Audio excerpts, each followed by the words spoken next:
আপনি কি জানেন আপনার দেখা পছন্দের কার্টুন মুভিগুলোর চেহারা পৃথিবীতে বাস্তবে মানুষের মধ্যেই রয়েছে। এমনকি কার্টুনের ব্যবহার করা জিনিসপত্রগুলো আপনি বাস্তবেই দেখতে পাবেন। আর এই সুন্দর দেখতে কবুতরটির দাম এতটাই বেশি যে এই দাম দিয়ে আপনি একটি নয়, দুটি নয়, বরং বেশ কয়েকটি লাক্সারি কার কিনতে পারবেন। এবং আপনি বুঝবেন কি করে বাজারে কোন ডাবের মধ্যে বেশি পানি আর কোন ডাবের মধ্যে কম পানি থাকে, সেই টেকনিকটি কিন্তু আজকেই জানতে পারবেন।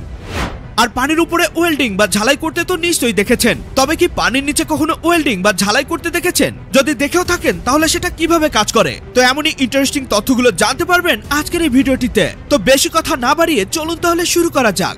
নাম্বার 7, যদি অ্যান্টার্কটিকা মহাদেশের সমস্ত বরফ গলে যায় তাহলে এমন দুর্যোগ নেমে আসবে যা মানবজাতি আগে কখনোই দেখেনি।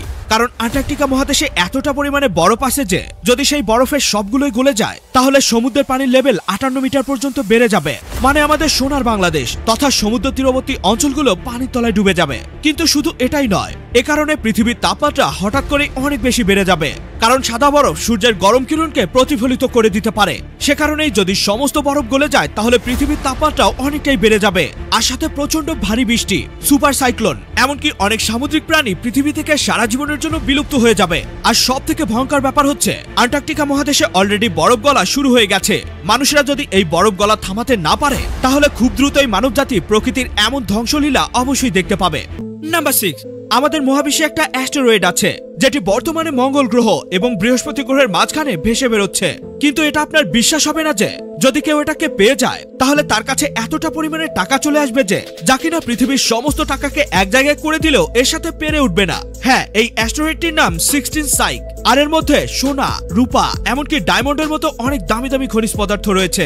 আর এই অ্যাস্টেরয়েডটির দাম কত জানেন? এটা জানতে হলে প্রথমে পৃথিবীর সব থেকে ধনী ব্যক্তি ইলন মাস্ককে নিয়ে নিন আর তার মোট সম্পত্তিকে 30 লক্ষ দিয়ে গুণ দিয়ে দিন। এমনটা করলে পুরো 10 কুইন্টিলিয়ন ডলার দাম আসবে এই অ্যাস্টেরয়েডটির। আর এর থেকেও ভালোভাবে বুঝতে গেলে পৃথিবীর সমস্ত মানুষের যত টাকা পয়সা ধন সম্পদ আছে সবগুলোকে যদি এক জায়গায় করা যায় তাহলে সেটা হবে প্রায় 454 ট্রিলিয়ন ডলার। আর এই 454 ট্রিলিয়ন ডলারকে যদি 22,000 দিয়ে গুণ দেন তাহলে যে পরিমাণ টাকা আসবে সেটাই হবে এই অ্যাস্টেরয়েডটির দাম। তাই তো এটাকে পাওয়ার জন্যই পৃথিবীর সমস্ত পাওয়ারফুল দেশগুলো পুরো রেস লাগিয়ে দিয়েছে।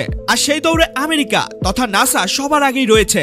নাম্বার 5, জাপানের এই হোটেলে গেলে কোনো মানুষ খুঁজে পাবেন না, বরং পুরো হোটেল জুড়ে শুধু রোবটই দেখতে পাবেন। আপনি যখনই হোটেলটিতে প্রবেশ করবেন তখনই রিসিপশনে আপনি মানুষের পরিবর্তে রোবটকে দেখতে পাবেন। আর এই রোবটগুলো প্রায় সব ভাষাতেই কথা বলতে পারে। হোটেলে প্রবেশ করার পর রোবট আপনার থেকে সমস্ত তথ্য নিয়ে নিবে, তারপর আপনাকে রুমে পাঠিয়ে দিবে। এখানে খাবারও রোবটরাই পরিবেশন করে থাকে।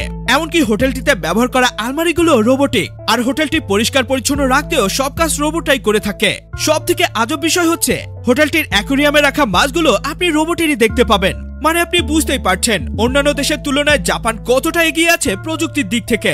নাম্বার 4, পৃথিবীর সব থেকে দামি কবুতর বা পায়রা, যার দাম দিয়ে আপনি 1 নয় 2 নয় বরং অনেকগুলো লাক্সারি কার একসাথে কিনে নিতে পারবেন। হ্যাঁ বন্ধুরা, আমি বলছি রেসিং পিজন নামের এই কবুতরগুলোর ব্যাপারে। আর এই কবুতরগুলো 1 বা 2 কিলোমিটার নয় বরং 100 থেকে 1000 কিলোমিটার পর্যন্ত রেস করতে পারে। আর এই পায়রাগুলো স্পেশাল ভাবে রেস করার জন্যই পালন করা হয়। আর সবশেষে একটা অবাক করা বিষয় জেনে নিন, পৃথিবীর সব থেকে দামি কবুতরটির নাম হলো নিউ কিম, যেটি 2 বছর বয়সী একটি ফিমেল কবুতর, যেটিকে বেলজিয়ামের একটি অকশনে একজন চাইনিজ বিল্ডার পুরো 1.9 মিলিয়ন ডলার দিয়ে কিনে নিয়েছিল, যেটা বর্তমানে বাংলাদেশি টাকায় পুরো 20 কোটি টাকার মতো।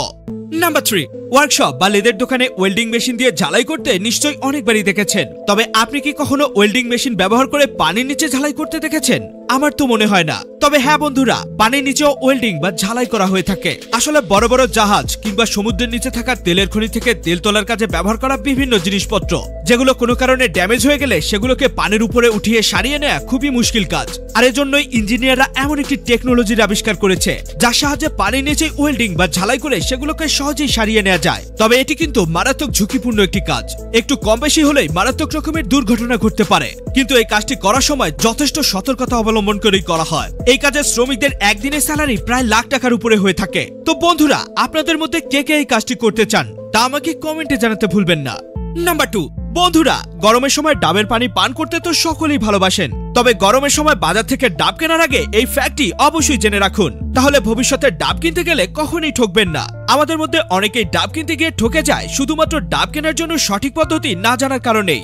অনেক সময় ডাব কেনার পর দেখা যায় অনেক ডাবে পানির পরিমাণ খুবই বেশি থাকে, আবার অনেক ডাবে পানির পরিমাণ খুবই কম থাকে। তো এখন প্রশ্ন হলো, তাহলে কোন ডাবে বেশি পানি পাওয়া যাবে? চলুন সেটাই জেনে নেওয়া যাক। যদি আপনি ডাব কিনে ধরা খেতে না চান, তাহলে ডাব কেনার সময় কখনোই একেবারে বড় সাইজের ডাব কিনবেন না, আবার একেবারে ছোট সাইজেরও কিনবেন না। কিনতে হলে সবসময় মাঝারি আকৃতির ডাব কিনবেন। আর কেনার আগে ডাবটিকে কানের কাছে নিয়ে একটু ঝাঁকি দিয়ে শুনবেন। ঝাঁকি দেওয়ার পর যদি পানির শব্দ খুব বেশি হয়, তাহলে সেই ডাবটি মোটেও কিনবেন না। কারণ যেই ডাবে বেশি শব্দ হয়, সেই ডাবের ভেতরের বেশি অংশই ফাঁকা থাকে, মানে পানির পরিমাণ খুবই কম থাকে। তাই সবসময় মাঝারি আকৃতির এবং যেই ডাবে পানির শব্দ কম হবে, সেই ডাবটিকেই কেনার চেষ্টা করবেন। নাম্বার 1। বন্ধুরা, আপনাদের মধ্যে অনেকেই অগি অ্যান্ড ককরোচ কার্টুন তো নিশ্চয়ই দেখেছেন, কিন্তু আপনি কি জানেন অগি অ্যান্ড ককরোচ কার্টুনে ব্যবহার করা তাদের বাড়িটি পৃথিবীতে বাস্তবেই রয়েছে? আপনি তো নিশ্চয়ই লক্ষ্য করেছেন অগি অ্যান্ড ককরোচের বাড়ির আশেপাশের সব বাড়িগুলো একই রকম দেখতে, শুধুমাত্র তাদের ব্যবহার করা বাড়িটি অন্যদের থেকে সম্পূর্ণই আলাদা। ঠিক তেমনি কাকতালীয়ভাবে কম্বোডিয়া দেশে এমন একটি বাড়ি আছে, যেটা দেখতে হুবহু অগি অ্যান্ড ককরোচ কার্টুনে ব্যবহার করা বাড়িটির মতোই, যেই বাড়িটি তার আশেপাশের বাড়িগুলো থেকে সম্পূর্ণই আলাদা, ঠিক যেমনটা আপনি দেখতেই পাচ্ছেন। এবার দেখাবো কার্টুনের মতো দেখতে বাস্তব চেহারার মানুষ। আসলে 2001 সালে শেরেক নামের একটি বিখ্যাত কার্টুন মুভি লঞ্চ হয়েছিল, যেখানে সবুজ রঙের দেখতে এরকম একটি দানব আকৃতির ক্যারেক্টার ছিল। মজার ব্যাপার হলো, এই ক্যারেক্টারের মতোই দেখতে 1903 সালে মরিস টিলেট নামক একজন ব্যক্তির জন্ম হয়েছিল, এবং সেই ব্যক্তিটির অ্যাক্রোমেগালি নামের একটি মারাত্মক ডিজিজ হয়েছিল, যার ফলে তার শরীর এরকম দানব আকৃতির হয়েছিল। আর শেরেক নামের বিখ্যাত এই কার্টুন মুভির নির্মাতা এই লোকটিকে দেখে বিখ্যাত এই কার্টুন মুভিটি নির্মাণ করেছিল। এ সকল তথ্যগুলো তো আপনি জেনেই গেলেন, কিন্তু আপনি কি জানেন অন্য দেশের মানুষের তুলনায় জাপান দেশের মানুষের দেহের গঠন, এমনকি দেহের ভিতরের অঙ্গ প্রত্যঙ্গগুলো অনেক আলাদা হয়ে থাকে? কিন্তু এমন পার্থক্যের আসল কারণটাই বা কি? আর এই ব্যক্তিটি শুধু মামলা করেই কোটি কোটি টাকা আয় করেছে। কিন্তু মামলা করে কিভাবে কোটি কোটি টাকা আয় করা সম্ভব, তাও জানবেন আজকের এই ভিডিওটিতেই। এবং পৃথিবীতে এমন একটি অদ্ভুত প্রাণী আছে, যাদের জন্ম তাদের মায়ের পেট থেকে হয় না, বরং এদের জন্ম বাবার পেট থেকে হয়ে থাকে। এবং কিভাবে পৃথিবীর বিখ্যাত সেলিব্রিটিদের ব্যবহার করা এমন একটি ঘড়ি, যেটা একটা সময় পুরো টাইম বমে পরিণত হয়েছিল। ভিডিওটিকে এখনই দেখে নিন, এটিও কিন্তু অনেক অ্যামেজিং একটি ভিডিও। দেখা হবে অন্য কোনো ভিডিওতে, ততক্ষণ পর্যন্ত কিপ দ্য নলেজ।